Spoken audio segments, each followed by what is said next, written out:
TIAA is on a mission. Why? Because 54% of Black Americans don't have enough savings to retire. So in collaboration with big-name artists like Wyclef Jean, TIAA released Paper Right, new music inspiring a new financial future. With 100% of streaming sales going to a nonprofit that teaches students how to invest. Stream Paper Right now and help close the gap. Welcome to Miracle Moment. This is the new mommy season that will absolutely rock your world, up-level your mama game, and skyrocket your business. I'm your host, Ray Irelan, and brand new mama. Like every new mama out there, I enjoyed those quiet, precious moments of those first few months. But after that, there was this stirring in my heart to lean back into business and activate my entrepreneurial brain. I went into a business partnership with a financially failing podcast production company and turned it into a multi-six-figure production house with over 65 million downloads in just a few months. It's been a roller coaster, and I've learned some unforgettable lessons. As a mompreneur, I know how challenging it can be to balance work, family, and self-care and still see the everyday miracles. So each week, I'll share stories of women who have defied the odds to pursue their dreams of motherhood while also building successful businesses. This show will open your eyes so you can see the miracles around you. With more awareness, more miracles will show up. Light a fire in your soul, mamas. You deserve it. Here we are, another episode, and today we have guest Nastasha McKeon here. She is a holistic nutritionist, plant-based chef, founder and CEO of Choice Juicery, author of Plant Food is Medicine, and mom of 3. So I am so excited to bring on this powerhouse. And it's really cool because I actually met her and we got introduced and connected via her mom. So there's a beautiful connection. And I got to say, like, you really can get to know someone via their mom. Like I think about Exactly. dating, or you meet their mom. It's like, oh, everything starts clicking. So I kind of know Nastasha via your mom, and she is just so epic. I remember the first time I met her, I'm like, what? You're like a fairy grandmother, and so cool, and you're so wise, and you own it. And I remember her talking about you and just speaking so beautifully of her daughter. And I was just like, wow, that is just such a gorgeous relationship. And this was years ago. And my mom and I have a great relationship. Back then, I wasn't a mom yet, but I was like, wow, I hope that my mom gets to, be like that and embrace those qualities of being this like awesome grandma. And Totally. It's really cool to have you on the show because of that, behind the scenes connection that we have. And then secondly, your store and your restaurant, Choice Juicery, it's just amazing. If you're in San Diego and you like healthy food, obviously go check it out. If you haven't, it's so yummy. The smoothies, all the snacks and bites. Oh, so good. So I'm excited to have you on here. I'm excited to be here. Thank you so much. Wow. I appreciate everything you said. Yeah, totally. Let's dive in. Like I said, you have done all of this work in the health space. Clearly, you're an incredible businesswoman. How many locations do you guys have again?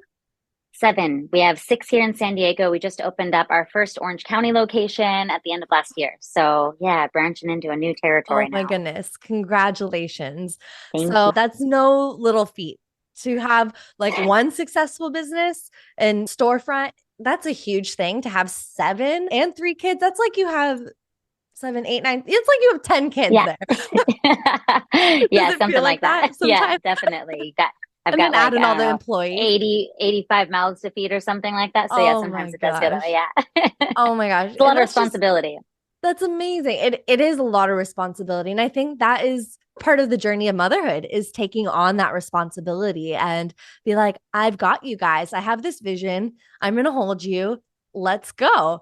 What would you say in all of that? Like, what's been the most challenging part for you as a mom of 3 and an entrepreneur? I think same goes probably for any mompreneur out there in the world. It's like, there's only one of me and so many people need things from me. And how do I spread myself between all of these things? How do I give enough of myself to my business, give enough of myself to my kids, and make enough room for me? So I'd say that's probably the greatest challenge, is finding the balance And I think we swing. Sometimes I'm so zeroed in on business because I'm opening a new store or launching a new product. And I'm like, wow, I haven't really been dedicating enough time to mom life. And then I swing in that direction. I'm like, wow, I've been ignoring myself. And I swing, it's not perfect, but it's definitely always the big challenge is making more of me to go around. Mhm. And I feel like that's what I've been noticing just as a new mom is that it doesn't mean you have to be balanced every single day. And No. I like that idea and that imagery of swinging from one thing to the next to give yourself all to these different pieces and, being able to shift quickly Yeah. in pouring your attention into one thing or one human. I think it's really easy too when you have a business to get kind of wrapped up in that and make that so important.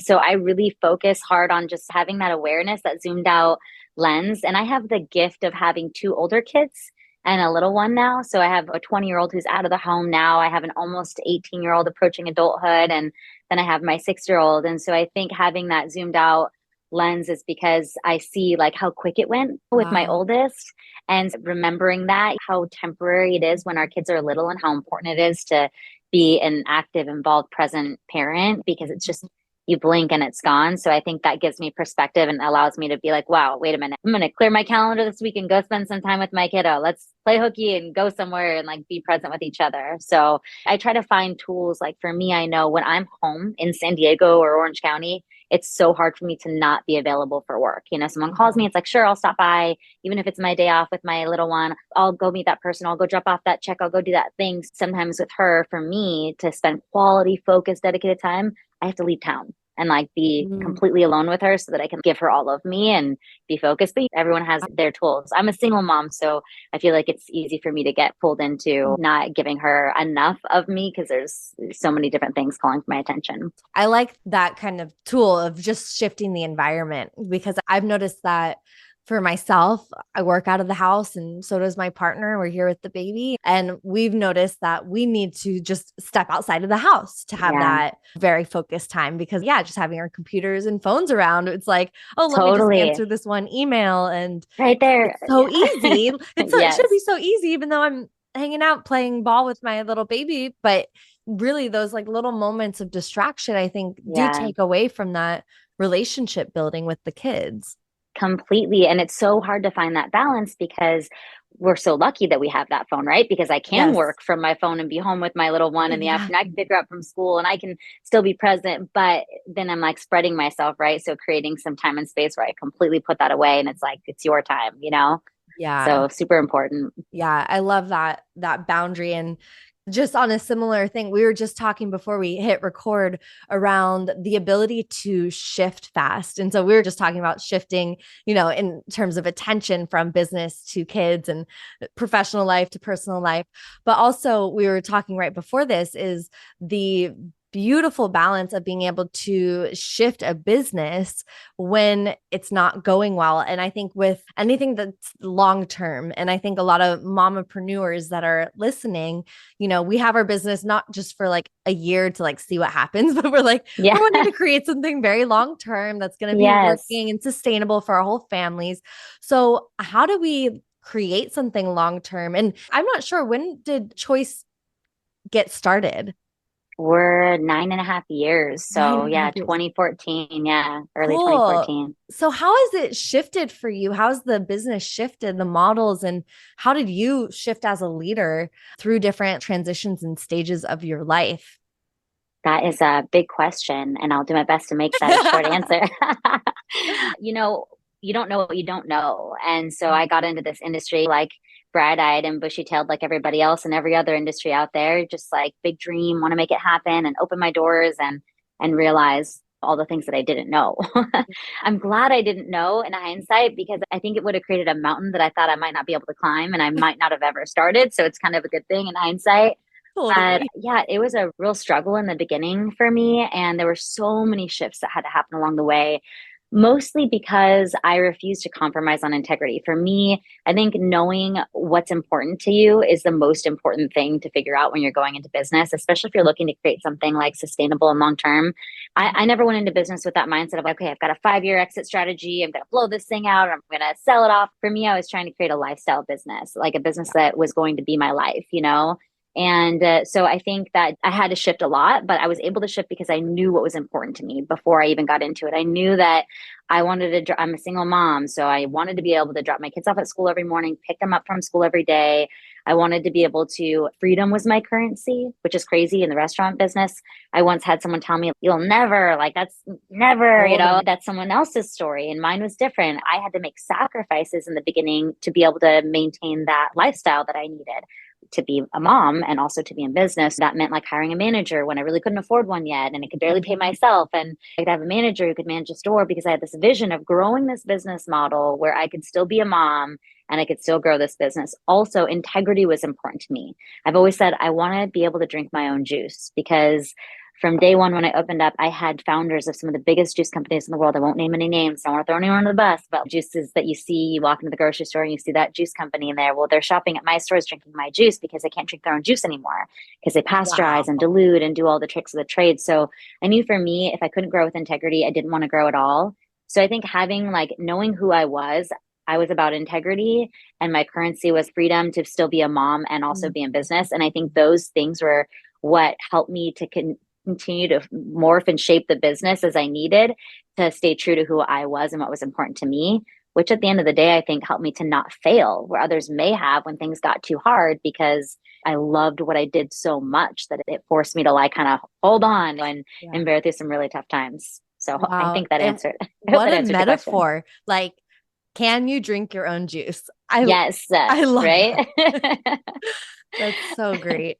And there was a really funny story that you briefly gave me a hint on around one of the most hysterical and ridiculous things your kid has ever done.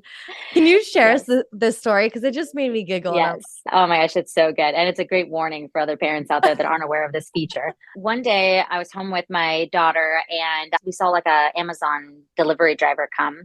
And he dropped off a package. And so my daughter and I ran out there and we're like, what'd we get? You know, it's like Christmas. And so we open up the package and like, it's an Alexa.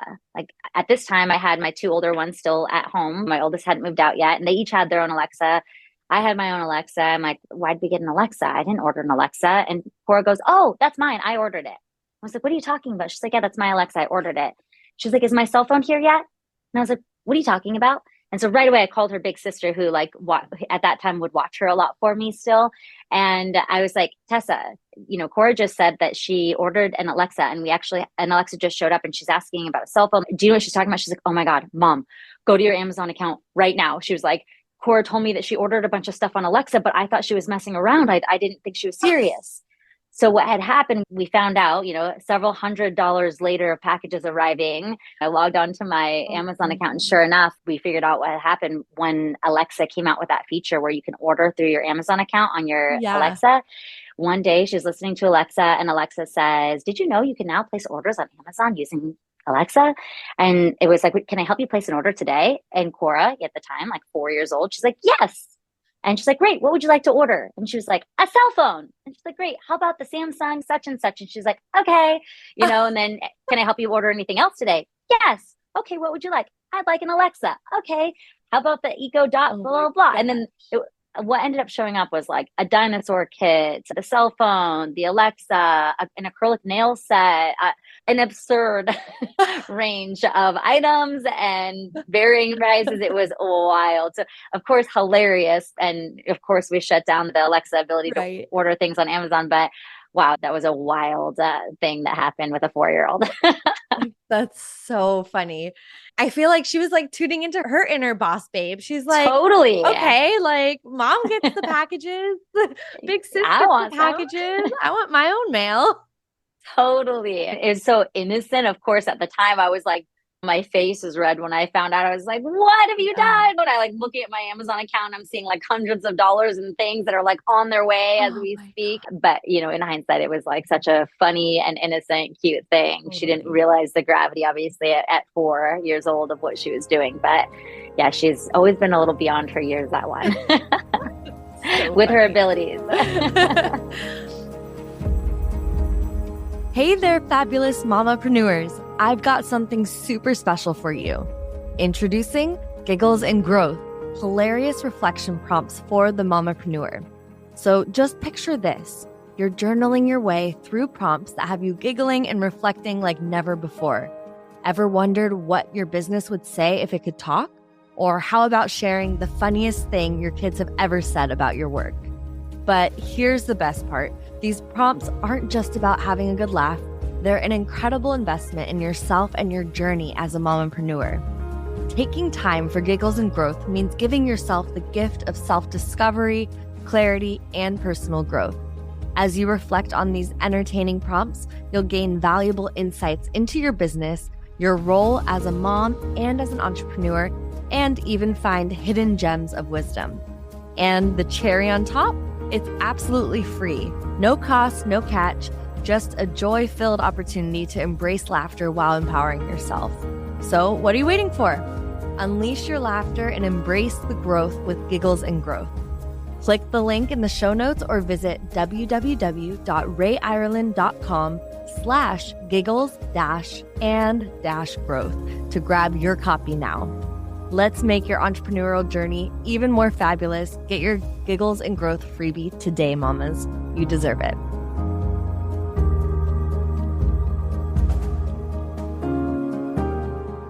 So how with young kids, and we grow so much as entrepreneurs and like in our leadership ability and the things that we learn, the mistakes that we make, like us just as a company, sometimes you place a wrong order or you tell a client to do something or you tell an employee to do something that's wrong. How have you been able to share how to course correct mistakes with your kids? I think the most important thing for me is always honesty and transparency when you've made a mistake. That's the one thing I would catch my kids doing a lot is out of insecurity. And I see this in team members as well, often where it's like, I'm afraid to be exposed that I've made a mistake. So it's easier to cover up the mistake or lie about the mistake or pretend I don't know about the mistake than it is to out myself as having done something wrong. And so for me with my kids, it's always been really important. I don't ever tolerate that. It's like, no, we're going to sit here until you're ready to talk about what happened, what went wrong, and then we can move through to a solution. But you're not going to ever learn and grow if you don't accept you've made a mistake. So even myself, when I've made a mistake as a parent,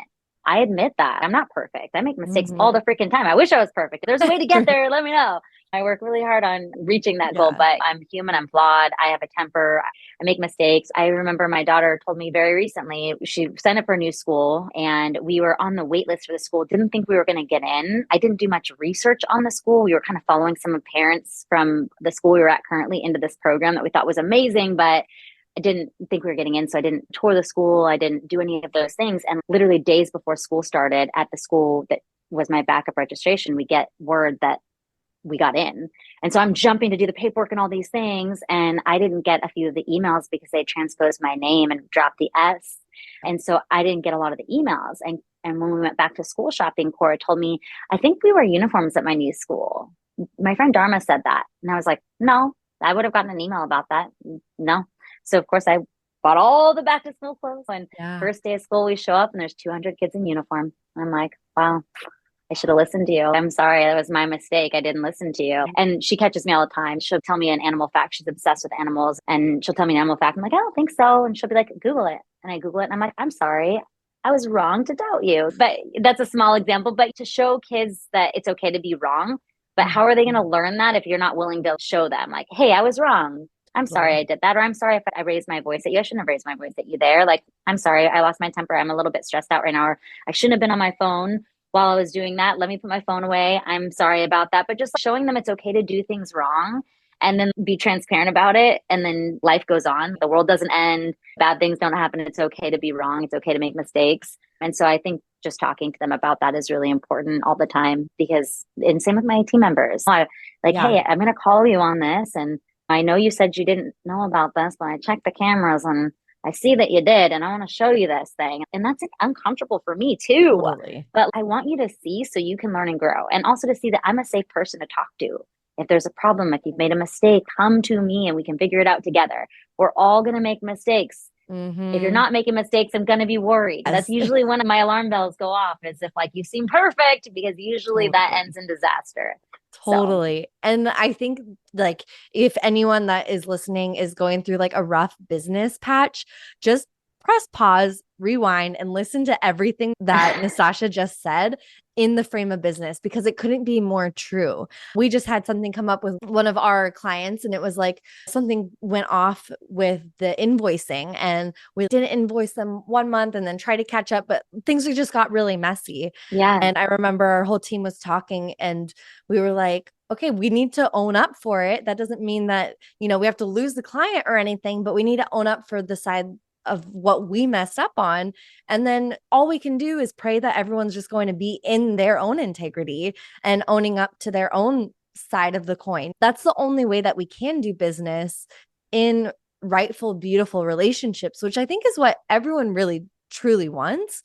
But Totally. Sometimes, even if it's just these little things that get swept under the rug, or like, oh, this little thing happened and they didn't notice, I'm just gonna sweep it under and just move along.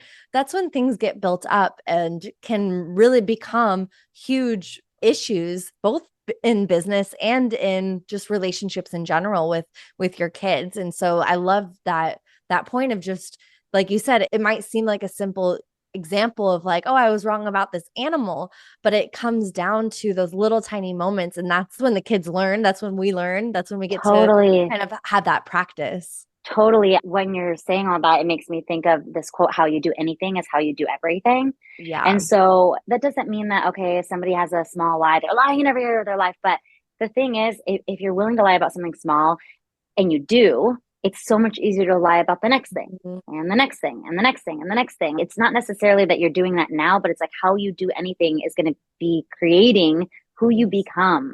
And so I think it's so important to be in integrity, as you said, and be transparent and be honest and be humble and be all those things, even on the small things. You think no one notices. I remember I was dating somebody once. We were checking out at the grocery store, and he hated like the self-checkout. He hated putting the produce on the thing and weighing and doing the thing. So I saw him just like throw a jalapeno in the bag. And I was like, oh, what did you do? What? Get that.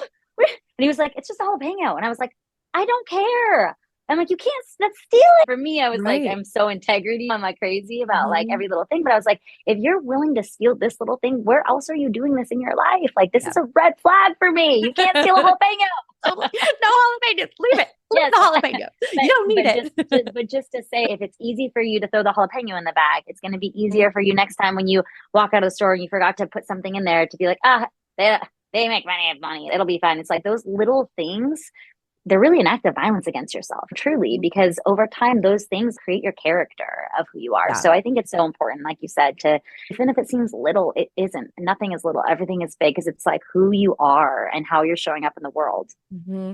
Totally. And it makes me think, you're sitting here with 7 stores open.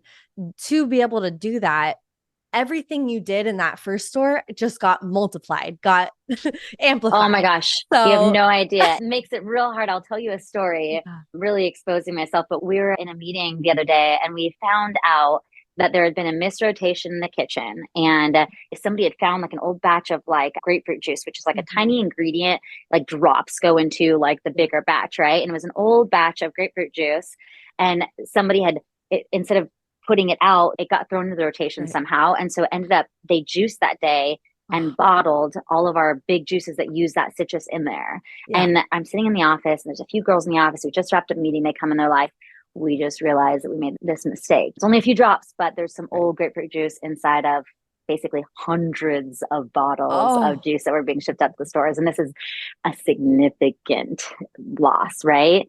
And gosh. I feel like a lot of people might have been like, close my eyes, like just send them out and sell them, but mark them with a shorter expiration. It'll be fine. Nobody will know. It's just grapefruit juice, just a few drops. But I was like, do the right thing. And the right thing is, we got to rejuice everything. We have to throw all that juice down the drain. Like, it sucks, but we sell a fresh product. We cannot put this out. It's one thing if a mistake happens, you didn't know something. But when you know better, you have to do better, you know?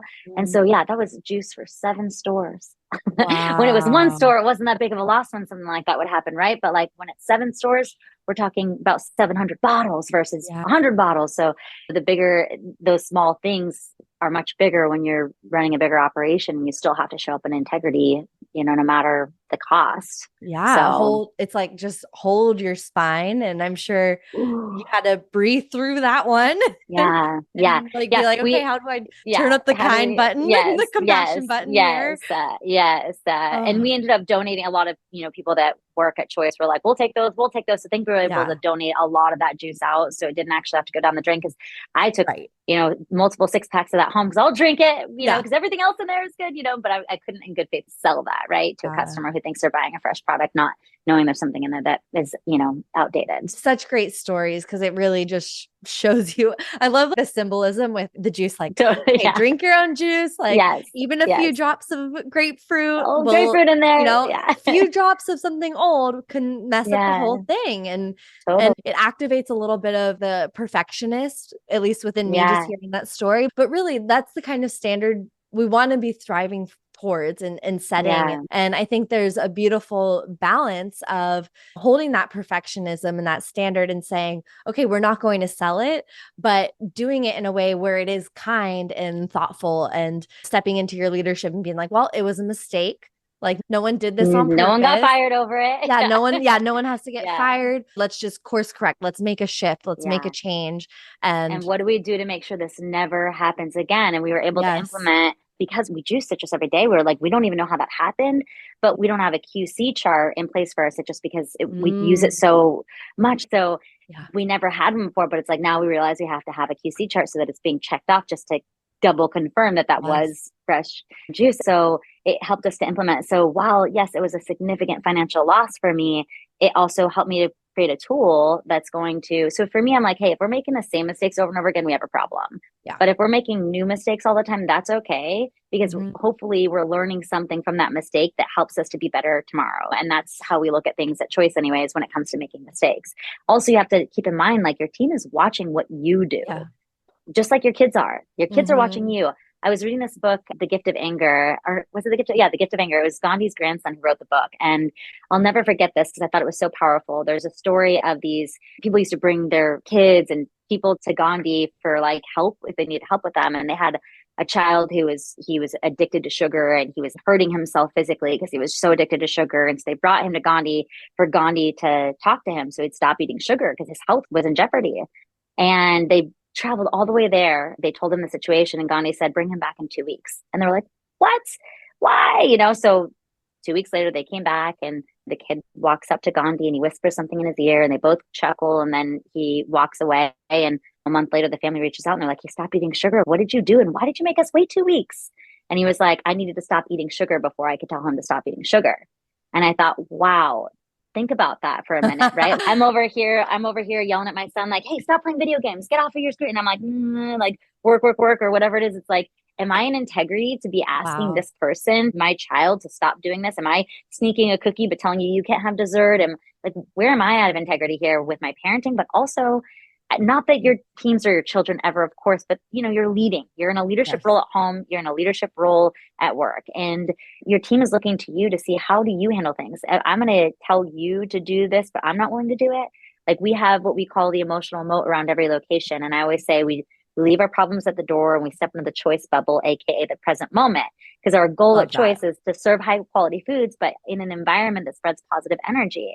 And so I can't ask that of my team and then come in the door and throw stuff around because I had a really bad day at home, or I just got in a fight with my son, or you know what I mean? Like, you can't Mhm. bring your problems in the door and then ask your team to not bring the problems in the door. Like, you have to be an example of what it is that you're asking of both your team, but also your kids. So anyways. That's so beautiful. I love that. Well, to kind of wrap up our conversation here, would you be open to sharing a blessing or a prayer for those mompreneurs that are listening and they're struggling with some of the things that we shared and talked about today? So when you say a blessing or a prayer, like, unpack that for me, like maybe something that's been helpful or supportive for me, share that with the group. Yeah, yeah. Or like, just like a little guidance, like energetically as they finish listening to this episode, just a little thing to send them out the door. Out. I love You're it. done with this episode. Go live your life. Yes, yes. One of my guiding lights, which I think is a good thing to end on, has always been coming from a place of gratitude. When I first started the business, the first year, my first winter, weathering my first winter. I had my first location was an outdoor location. It was nonstop rain that year, and I sold a cold product, and it was like not looking good. And I had invested my life savings, single mom, trying to make ends meet. And I'm like, I'm not going to make it. Like, we're not going to make it. I really thought we were going to fail. And there was a night I went home and I just cried myself silly. I mean, I cried until there was nothing left. I let it all out. And at the bottom was this feeling of gratitude. And that changed my life forever. That feeling of gratitude was, hey, if it all ends in 2 weeks when I can't make payroll, I got to live my dream. And if that only lasted for 4 months, I got to see this thing that was in my head walking around in people's hands, making the world a better place. And if it was only for a few months, I got to do something that not everybody gets to do. And from that place of gratitude, there's a picture of me. You can go back to the Choice Juicery feed from the first year, like the end of the very first year, 2014. And you can see that I've got a hoodie on. It's raining outside. Nothing had changed. Like, the forecast hadn't changed. I was still bleeding cash. I didn't know how I was going to get out of the situation I was in. But I am sitting there holding this cold smoothie bowl in the pouring rain, smiling ear to ear. And it was genuine because I was like, I'm going to live my dream and enjoy the hell out of the last 2 weeks that I have to live my dream. And from that place, different energy, things shifted. And all of a sudden solutions started flowing through. Like, you can't even make this stuff up. The things that showed up to support me from that place of gratitude and the energy shift of like being grateful for the dream that I was getting to live. So I think for me, the prayer, the blessing for everybody listening to this is find your gratitude, find what it is that you're grateful for. When you're in that place of struggle, when you don't know how you're going to make it through the day or bathe your kids at the end of the long day and the world seems to be stacking up on you, like, find your gratitude, because that's really what got me through and what continues to get me through when I face really hard times. Thank you so much. Such a blessing to have you on this show. And we'll have all your links down below, and I'll talk to y'all soon. Bye. Sounds good. Bye. Hey, mamas. That's a wrap for another epic episode on Miracle Moment, the new mommy season. Catch me on the internet at Ray Irelan, sharing this wild mompreneur life. And don't forget to check out www.rayirelan.com/freebies for all the resources and support while building your soul-aligned business. Are you feeling the miracles coming your way? Stay blessed, ride this miracle vibe all day long, and remember, it's all about the journey. Catch you on the next episode.